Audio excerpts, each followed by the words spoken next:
this guy too, because this guy's a wise guy. He said, we've been proved this is the most secure election in the history of our country.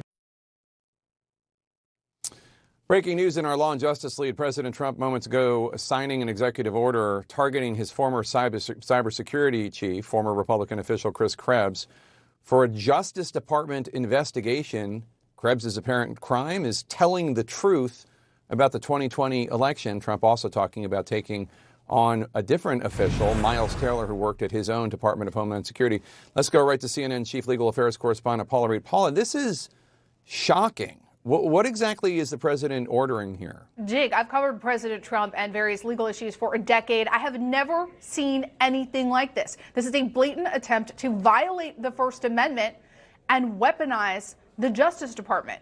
As you noted, here he is targeting two former Trump administration officials. One, Miles Taylor. He was a Department of Homeland Security official, and he was eventually revealed to be the author of a book that was originally signed by Anonymous. It was very unflattering about the first Trump administration.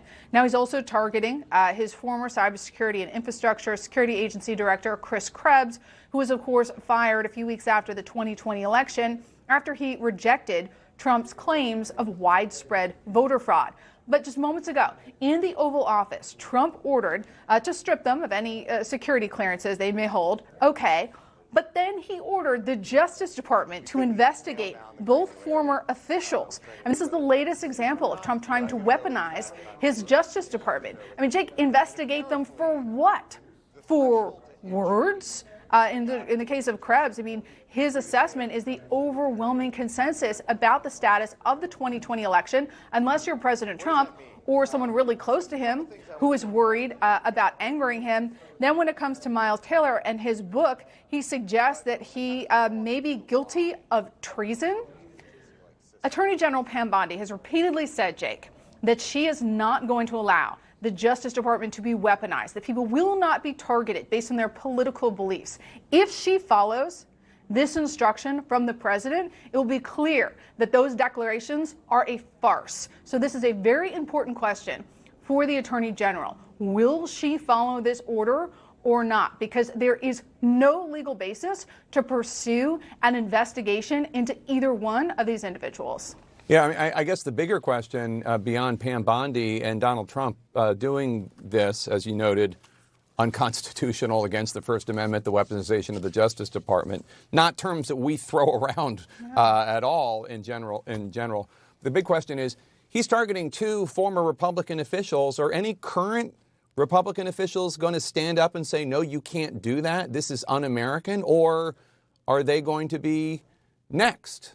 Because it doesn't stop with Chris Krebs and Miles Taylor. It's a great question. He has an army of lawyers. He has some really good lawyers. David Warrington, his White House counsel. He has Todd Blanche. He has Mo Bove. All these great attorneys. Were they consulted?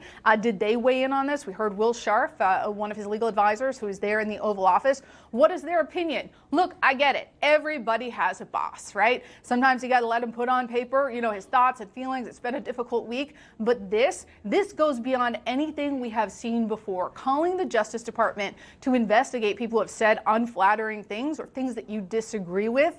Again, that could potentially be this constitutional crisis that people have been talking about for a long time, because it would be such a blatant violation of what the First Amendment is supposed to protect. You are allowed to criticize the leader of the free world, speak out against them, contradict them without fear of a criminal investigation. And by the way, I mean, neither of these are acceptable, but what Chris Krebs was doing was his job. Yes. He was attesting to the cybersecurity of the 2020 election, and there has never been any credible evidence that remember all the cockamamie theories that they were putting out there, that the Italians used satellites to hack into voting systems? All that stuff was unfettered nonsense. And Chris Krebs said these elections were secure, and they were. Yes. They were. He's now, and it's exactly, here's the defendant, go find the crime. That's exactly right. As I said, this is the overwhelming consensus.